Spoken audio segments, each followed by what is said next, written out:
Hello, everybody. Um, Today is January 20th. You'll be watching this on January 21st. It's about 1:15. Joe Biden has been president for about an hour and a half now. So, crazy, crazy time in America, crazy time in politics, crazy time with the pandemic, crazy, crazy, crazy. We'll get through it. We're getting through it. We're going to start um, being normal about things. And one thing that I like to be normal about is my puzzle. So here you go. There had been an accident on Upper Canyon Road.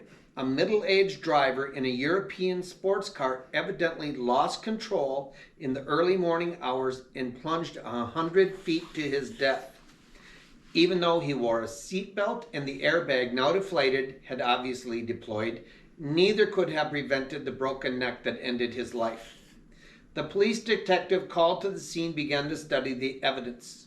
He slowly removed the dead man's sunglasses, admiring them and thinking to himself how nice it would be to own a fancy pair of designer glasses like these.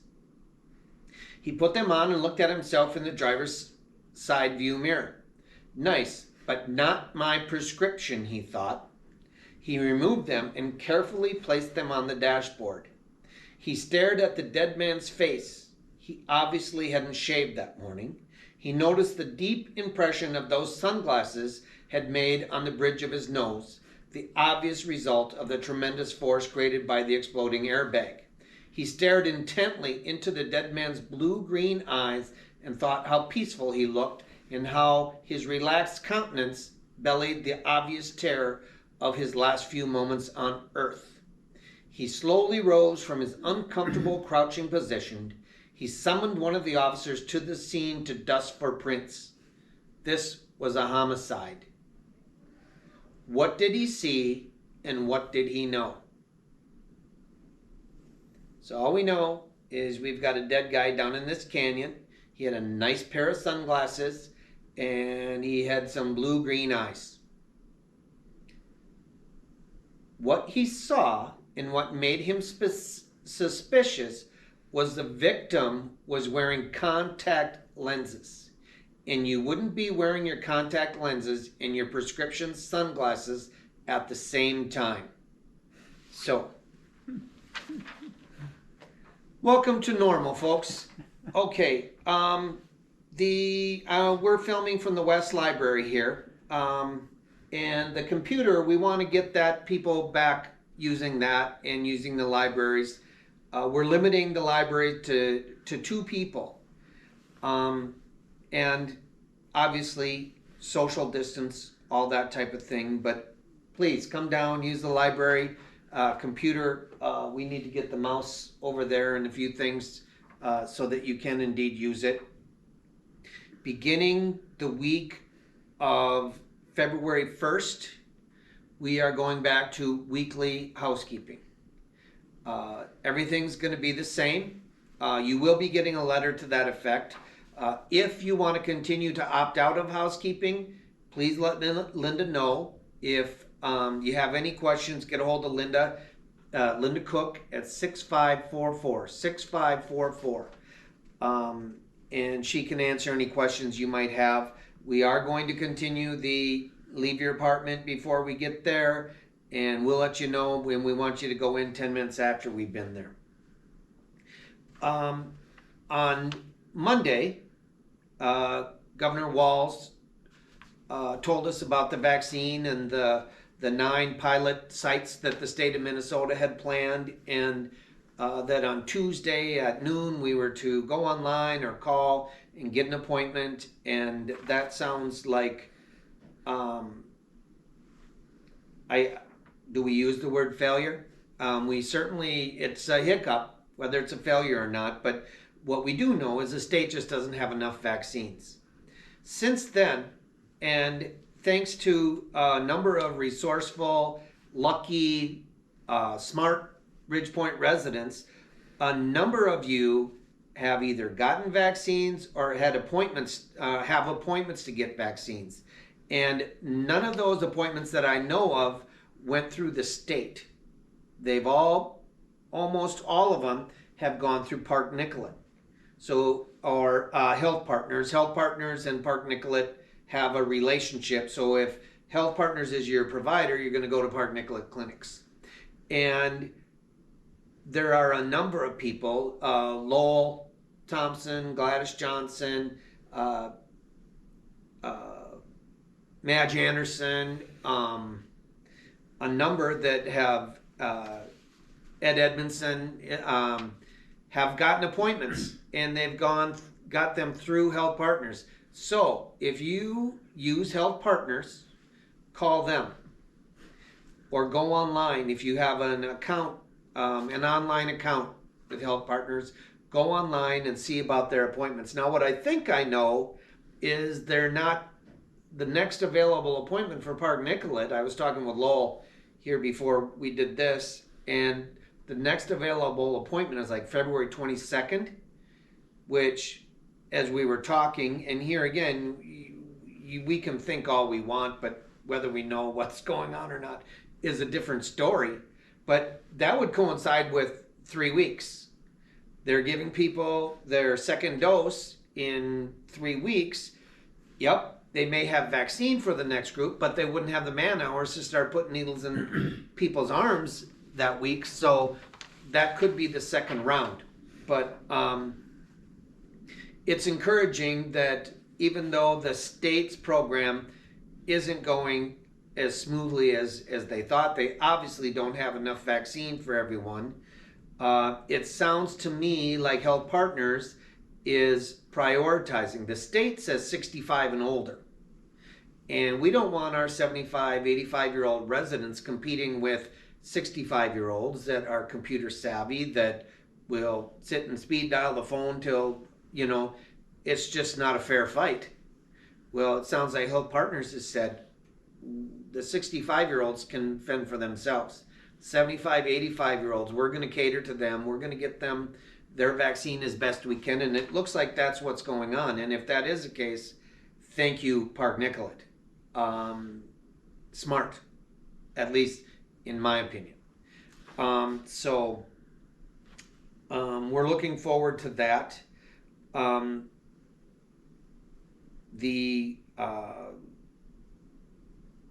As we decide to open things up, I have had a number of conversations with different residents here, and they come up with different solutions. And one that people keep asking about is, when is the dining room going to open up?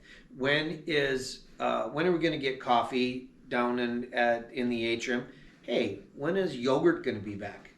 And those are all good questions. And I've said, I don't know when it's safe. And someone came up to me and said, you know what? It'll be safe when everyone down there has been vaccinated. And that sounds like a good plan of attack. Now, the question is, how do we know who's been vaccinated? Do we trust? Do we just plain ask them? Do we make them give us proof? I mean, there are a number of questions. Ideally, if we knew who was vaccinated, we would be able to open things up and things would go good. Now, the question is, there are HIPAA laws. Do we even have the right to ask if you've had your vaccination, if you've been vaccinated? We don't know that. I'm not saying, and many times things can get misinterpreted. We're not saying, oh, Ridgepoint's going to make you prove that you've been vaccinated. We're not saying that. We don't know if we can. If we can legally do that, that might be an option. But what I do know that is we will open up different areas a lot quicker if we have a good handle on those that have been vaccinated or not. And at some point, it's going to be far enough down the road where we're going to say, whether you've been vaccinated or not, we know that a huge number of people out here have been vaccinated. The only reason you wouldn't have been vaccinated by now would be it's your preference not to be vaccinated. And if it's your preference not to be vaccinated, you're on your own anyway. And so the vaccination rate is absolutely going to drive how things get opened up around here. The trick for us is to figure out how to ethically, legally ask people if they've been vaccinated or find out. Now, there again, if any of you have any ideas on that, we're more than willing to listen. But I have a strong hunch that we're not going to be able to say, all right, if you're not vaccinated, we're going to put a red V on your back. That's not going to happen. We want to have dignity. We want to do it right. We talked to a number of people. I talked to a number of people, and apparently there are independent living places outside in the outside world that are being vaccinated by nurses and in a mass volume situation, and that's not right. The initial group didn't include us, and for us to jump ahead in line and have them include us, to me, that's not in the spirit of how we work. It's our turn. For the most part, we've been safe. It's our turn now. I believe it's not a real fair fight. As I said earlier, the younger part of that group is much more savvy with the communication and better able to sneak in or be effective in getting their appointment.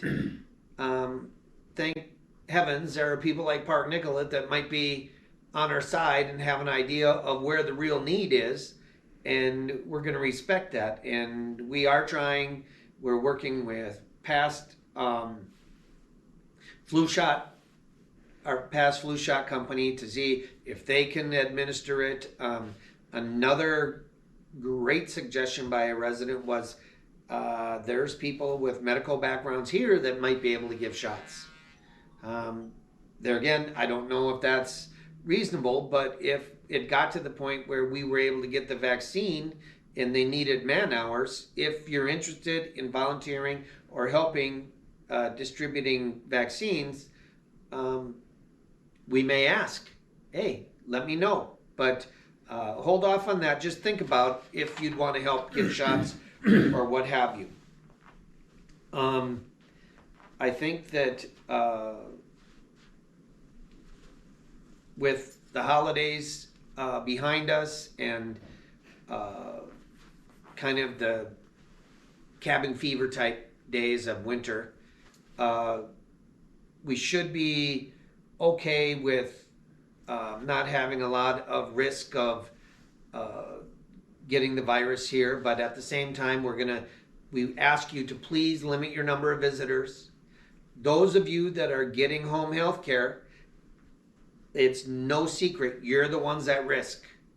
If you can stay in your apartment as much as possible, you're going to get visitors. You're going to have that home health care worker come, all that type of thing. Please be careful for yourself and for others and stay in your apartment.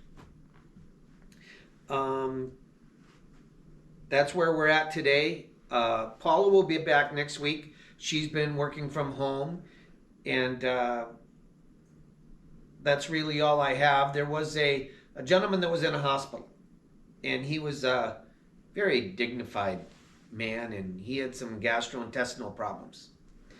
And he was all alone in the hospital bed, and he couldn't really walk, and he felt some issues coming on, so he hit the nurse call button, and the nurse didn't show up, and